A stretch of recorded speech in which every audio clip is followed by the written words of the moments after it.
El Salvaje Oeste es un periodo famoso en la historia estadounidense por muchas razones. Los senderos de carros, la prospección de oro, los pueblos fantasma y los conflictos constantes son todos símbolos puros de la vida en la frontera occidental. Sin embargo, lo más representativo de este periodo son los forajidos y los innumerables criminales que asolan la frontera occidental con violencia y calamidades a cada paso.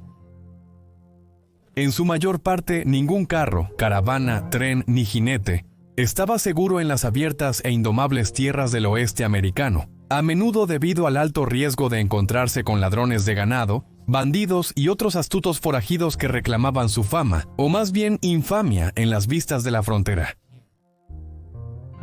Una buena parte de las historias sobre los desesperados y los criminales del viejo oeste se centran en la imprudente profesión de ser un forajido.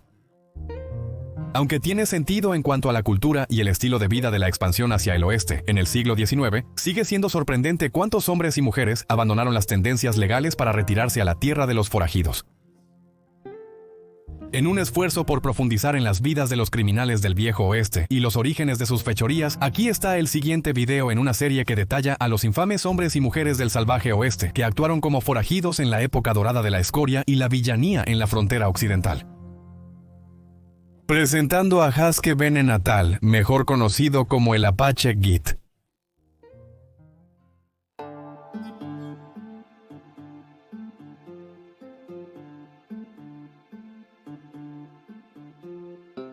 El legendario forajido conocido como el Apache Kid no siempre fue conocido por su infame apodo.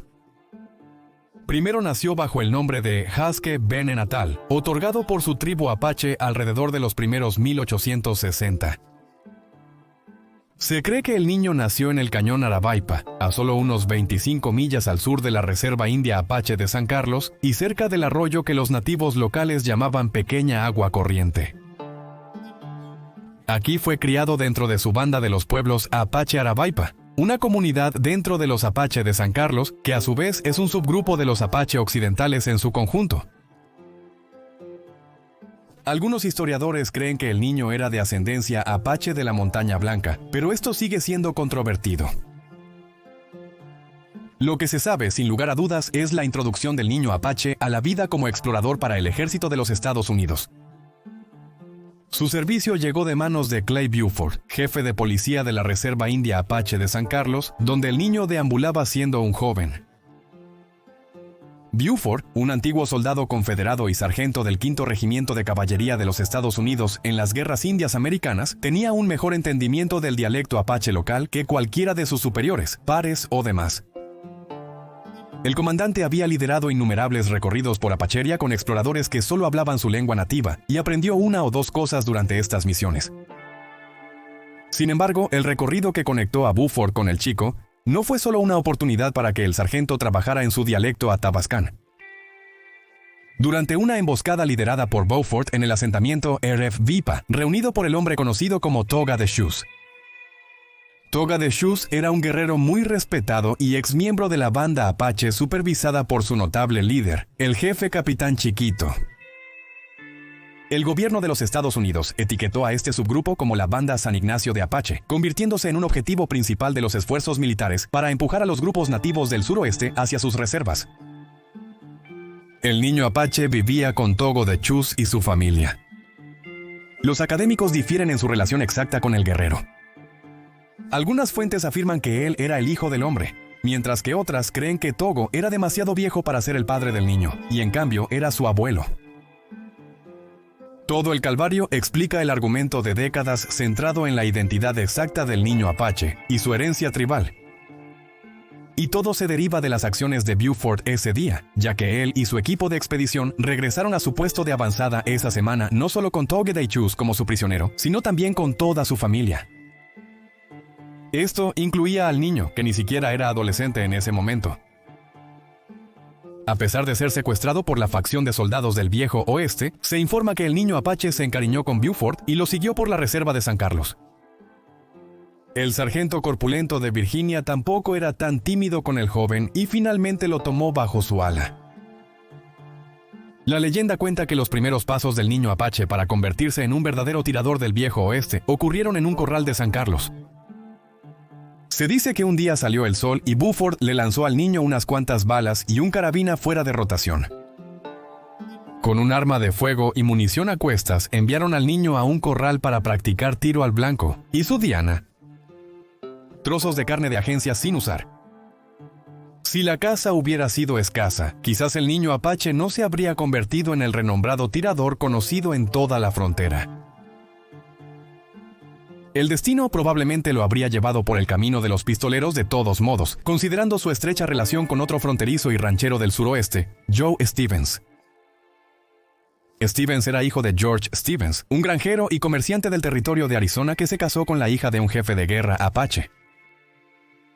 Como resultado, el joven Stevens rápidamente se hizo amigo del chico apache y juntos se convirtieron en buenos amigos. Frecuentemente cruzaban las montañas en cacerías amateur y aventuras inofensivas en la frontera. Más tarde en la vida, Joe Stevens proporcionaría una cita que decía: "Durante años cazamos y viajamos juntos por las montañas. En todos esos viajes apenas le escuché decir una palabra desagradable sobre alguna persona". Stevens no fue el único que reprendió al niño con elogios desde temprano en la vida.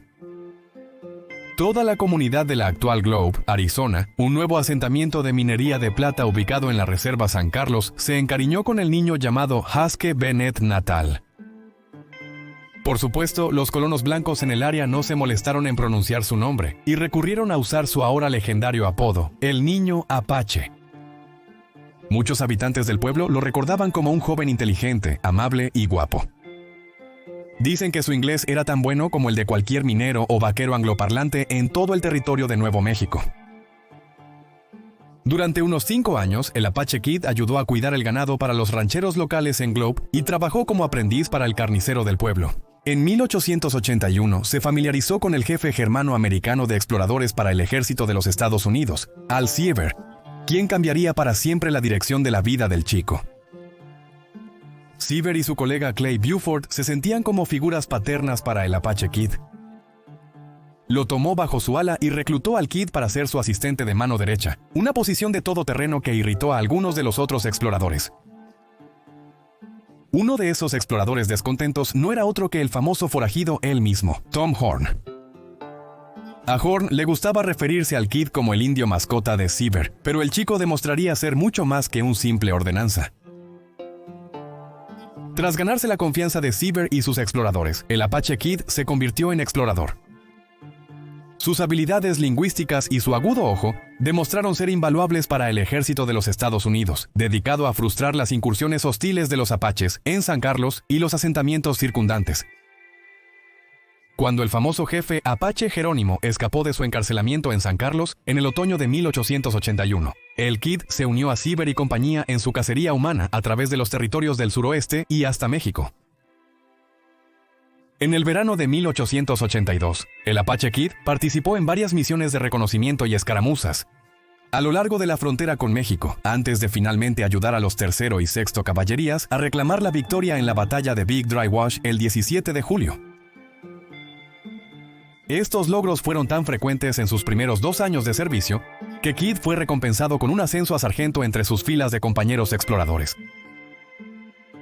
Durante 1885, el Apache Kid siguió impresionando a la gente a su alrededor, tanto en casa como en sus viajes. Añadió muescas a su cinturón después de expediciones exitosas a la Sierra Madre Occidental, así como una gira adicional por Arizona y regiones similares.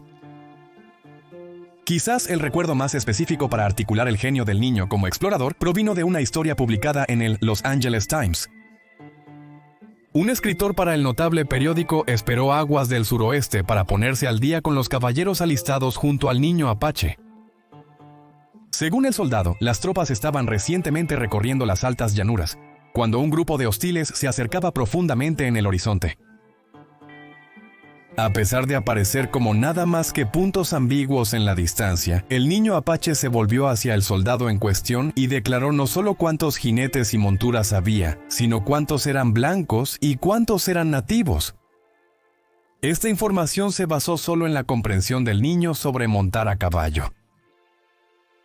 Y he aquí, a medida que la cuadrilla se acercaba, el soldado se quedó con la boca abierta, ya que el niño apache acertó cada una de las predicciones con una precisión del 100%. A medida que la noticia de las hazañas del niño genio se extendía por la frontera, también lo hacía su leyenda en el canon del viejo oeste.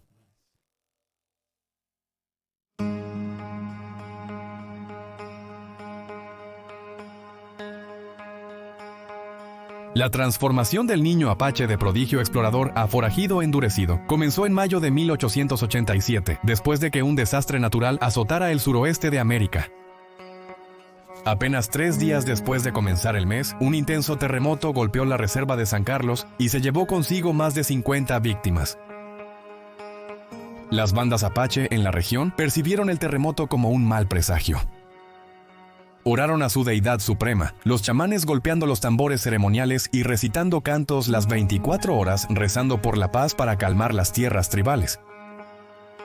Por supuesto, los temblores secundarios de baja magnitud se desataron en los días siguientes, y la histeria entre los apaches solo creció. En la reserva misma, varios líderes de bandas se unieron para organizar una reunión formal de cualquiera que deseara unirse a ellos en rechazar el temido presagio. Entre los que se reunieron no fue otro que Togodechus, la figura paterna del niño apache. Un rasgo común encontrado en las reservas apache y rancherías nativas era el consumo excesivo de una bebida conocida como tiswin. El tiswin era un licor casero y pungente, hecho de maíz.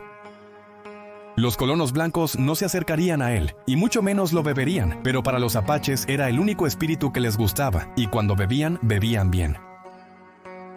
Togodechus era uno de esos consumidores de tiswin, y resultó que el día de la reunión estaba como una cuba. En un discurso retorcido, Toga se acercó a un anciano guerrero llamado Rip y reveló sus verdaderos sentimientos. Rip, al igual que Togodechus, estuvo una vez enamorado de la misma mujer. La leyenda dice que esta mujer no era otra que la madre del niño apache, quien obviamente eligió a Toga sobre el guerrero.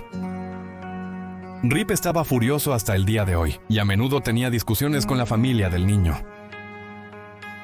El hermano de Rip, un anciano compañero llamado Gonzizi, se había cansado de las burlas de Toga y decidió que era hora de defender a su familia, de una vez por todas. La noche de la reunión, mientras Togodechus dejaba que Rip escuchara un montón, Gonzizi disparó al padre desarmado del niño a quemarropa. De vuelta en el puesto avanzado de la caballería, Alciber escuchó un atisbo de una pelea alimentada por Tiswin que estaba ocurriendo en la reserva, y envió al Apache Kid y a algunos otros exploradores para cerrarla por la noche. Para horror del Kid, llegó a la escena para encontrar a su figura paterna tendida en el suelo, rodeada de un charco de sangre. Para cuando el Apache Kid llegó a la reunión, uno de los aliados más cercanos de su padre ya había matado a Gonzizi para vengar a Togodechus, sus cadáveres a pocos pies de distancia. Sin embargo, el chico no pudo aceptarlo y juró vengarse según las costumbres apache. Desafortunadamente, un anciano apache llamado White Eyes no le concedió al chico el permiso que necesitaba y se quedó lamentándose con una ira hirviente bajo la superficie. Pasaron las semanas y el tormento solemne del Apache Kid no disminuyó. Sus superiores también lo sabían, y en una misión a Fort Apache en el norte, Sieber instruyó deliberadamente al Kid para que vigilara a sus insubordinados y no tomara medidas contra Old Rip. Sin embargo, el Kid no lo aceptó y marchó hacia la aldea del viejo guerrero ubicada en las orillas del arroyo Arevipa. La noticia ya se había extendido como un reguero de pólvora de que el Apache Kid estaba en un camino hacia la venganza violenta, pero Rip aún no pudo escapar a tiempo. Desafiando sus órdenes directas, el Kid acorraló a su archienemigo paterno y le disparó plomo directamente al corazón. El Apache Kid y sus secuaces fueron hacia las colinas onduladas, conscientes de su destino sellado. Poco después, el jefe de la banda local de San Carlos, Gonchayi, localizó al Kid y convenció a él y a los demás hombres para que regresaran a la reserva y se entregaran a Sieber. Sieber no estaba nada contento con las travesuras del Apache Kid y exigió que entregara las armas a su regreso. Fue un intercambio sensato, hasta que el capitán Francis Pierce pensó que vio a uno de los compañeros del Kid sacar un arma en medio de la inquietud. Antes de que alguien pudiera procesar lo que estaba sucediendo, Pierce gritó para que Seaver se mantuviera alerta cuando otro soldado comenzó a disparar. Seaver trató de tirar las armas rendidas, pero le dispararon en la pierna. El Apache Kid, que no tenía ni idea de un motín, no tuvo más opción que aprovechar el caos. Él y un equipo desorganizado de otros hombres huyeron de la escena, justo cuando el capitán Pierce fue derribado por su amigable rival, otro explorador apache llamado Curly. El chico y la compañía se retiraron hasta Deer Creek, a unas 10 millas o más de San Carlos, y robaron la montura preciada que pertenecía al mencionado Tom Horn. Oficialmente un fugitivo de la ley, el Apache Kid cabalgó hasta el monte Turnbull y viajó a lo largo del río San Pedro. Estaba convencido de que la nueva banda Apache no se convertiría en asesinos, pero no todos en la cuadrilla coincidían. Gunshai fue uno de los pocos que no pudo resistir una vez que probó la rebelión. Mató a un hombre llamado Bill Deal antes de que el resto de la banda luchara con sus caballos, y repitieron los crímenes un par de días después en una granja de Fort Crittenden. Para junio, un nuevo equipo de exploradores Apache, liderados por el legendario Mickey Free y su superior, el teniente Carter Johnson, estaban en la persecución. El 11 de junio, el escuadrón localizó y recuperó todos los caballos desaparecidos y varios objetos robados por la banda de insurgentes del Niño. Sin embargo, el Apache Kid aún no estaba a la vista. Resultó que él y sus hombres habían escapado por una pendiente hacia el San Pedro, justo a tiempo. Su continua ilusión del ejército obligó al general Nelson Miles a abandonar California y someter al Apache Kid antes de que los exploradores y chamanes que lo seguían pudieran formar una rebelión más grande. Finalmente, Gunshai se rindió cuando el calor era demasiado, y poco después él, la madre del Apache Kid, lo convenció de entregarse pacíficamente. Al hacerlo, el Kid y 4 miembros de su compañía fueron sometidos a juicio militar, mientras que los destinos de Gunshai y los demás exploradores rebeldes quedaron en manos de la justicia civil. Luego, el Apache Kid fue juzgado por 2 cargos, uno por motín y otro por deserción. El juicio, dirigido por el abogado juez, el segundo teniente Lawrence Tyson, se realizó 2 semanas después, el 28 de junio. Los 3 principales testigos de la fiscalía afirmaron que el Apache Kid era inocente de disparar su arma. Sin embargo, Seaver no lo dejaría ir tan fácilmente. Afirmó que el chico había intentado recuperar su arma el día del alboroto y estaba haciendo señales secretas con la mano a sus compañeros exploradores para recuperar sus carabinas y escapar mientras el resto de la rebelión Apache los cubría. Posteriormente, el joven tuvo la oportunidad de hablar y declaró que no tenía ninguna intención de rebelarse contra el ejército estadounidense. Aunque estuvo de acuerdo, huyó sin que sus superiores le concedieran permiso.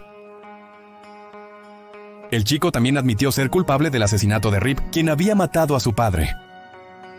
Culpó en su mayoría al consumo excesivo de Tiswin, pero no se mordió la lengua por lo demás. La venganza contra Rip fue a sangre fría y él fue abierto al respecto. El primer juicio concluyó con veredictos de culpabilidad total, y el niño fue sentenciado a morir fusilado. Sin embargo, el general Miles todavía sentía simpatía por el icónico Scout Apache y utilizó su influencia para reducir la sentencia a 10 años, cumplidos en Alcatraz, en San Francisco, California. Usamos el término primer juicio porque, desafortunadamente para el Apache Kid, pronto se encontraría de nuevo en el estrado defendiendo su vida. Después de que el Kid y sus compatriotas fueron liberados por el secretario de guerra William Crowninshield Endicott en octubre de 1888, Seaver se negó a dejar pasar sus sentimientos de traición y lanzó con éxito una orden territorial de arresto para el Apache Kid. Esta vez estaba atrapado bajo el techo de un tribunal civil y se enfrentaba a una multitud de hombres ansiosos por mentir y poner al explorador convertido en forajido bajo una lápida para siempre. Seaver subió al estrado de los testigos y le dijo al jurado que el Kid fue quien le disparó en la pierna, incapacitando permanentemente al jefe de los exploradores. En el plan no estaba otro que el hombre que realmente disparó a Al Seaver, el explorador rival al que todos llamaban Rizado. Rizado quería ver muerto al Apache Kid, al igual que los demás.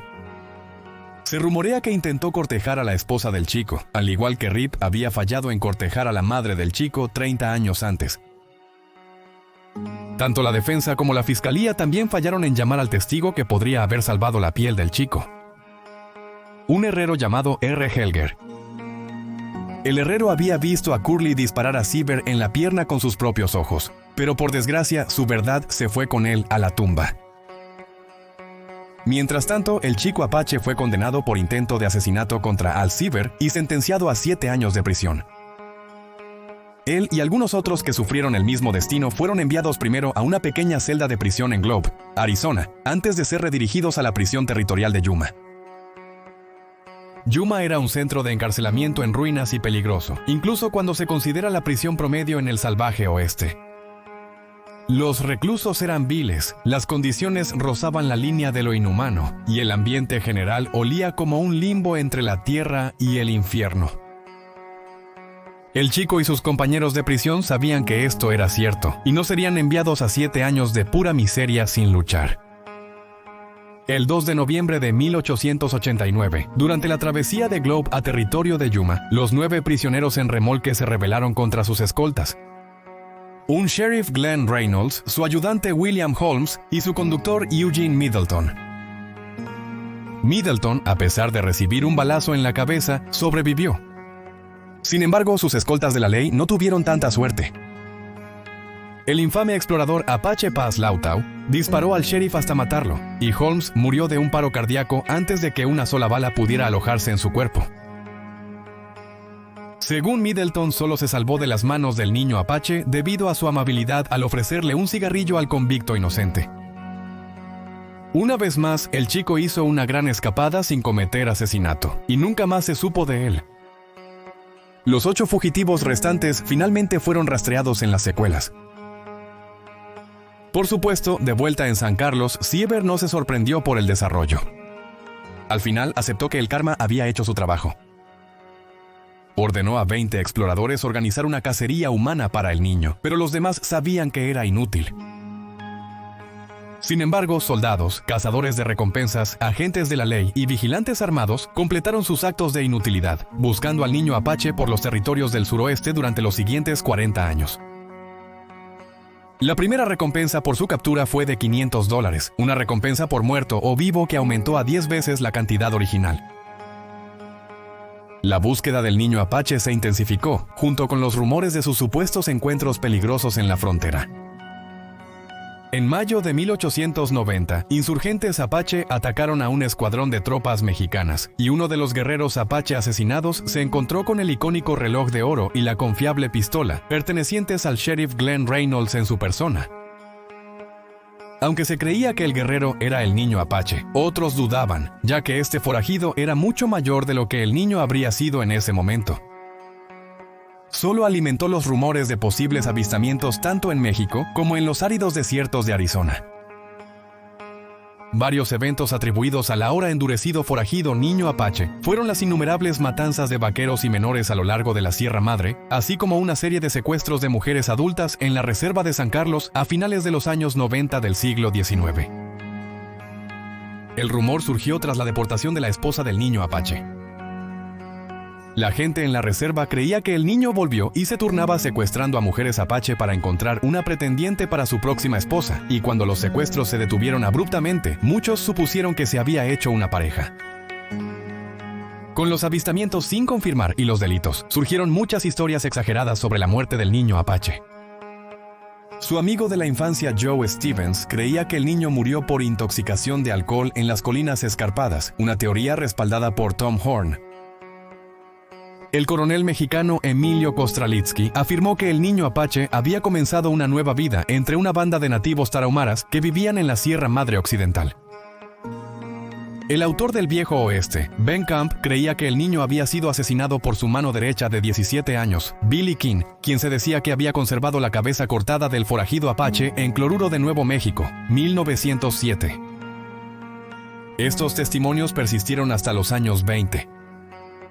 En ese momento, cada granjero, agente de la ley y explorador tenía una historia que contar sobre el niño Apache golpeando la puerta de la muerte, solo para evitar problemas a medida que la marea entraba. Aquellos que se quedaron en San Carlos vieron al niño como su propio presagio. Se aceptó ampliamente que la ira del forajido apache no solo era contra los hombres blancos que lo traicionaron, sino también contra su propia tribu. Había un miedo palpable en cada residente de San Carlos de que el niño regresaría y castigaría la tierra de todos los que lo cruzaron. La versión más aceptada de la desaparición del niño apache llegó en 1894. El notable ranchero Charles Anderson y su pandilla de vaqueros vigilantes afirmaron que mataron a un ladrón de ganado apache en las colinas de las montañas San Mateo, y que este ladrón de ganado era el niño apache. A pesar de que la mayoría en Nuevo México y más allá aceptaron la afirmación, la cuenta ha sido impugnada y no se considera la causa oficial de la muerte. En realidad, la verdad sobre el destino del niño apache en los días, meses y años siguientes a la masacre de Kelvin Grade permanecerá para siempre desconocida. Lo que no se puede negar es la auténtica tragedia de la vida y los tiempos del joven. Haskay Benay Natal fue tomado de sus tierras tribales y criado por hombres militares volátiles. Y justo cuando empezaba a hacerse un nombre en una vida que no eligió, fue traicionado por aquellos a quienes admiraba y obligado a vivir el resto de su vida en completo misterio. Quizás el Apache Kid vivió una vida larga y feliz escondido al sur de la frontera. Tal vez se convirtió en el curtido forajido del viejo oeste que la tradición oral ahora afirma.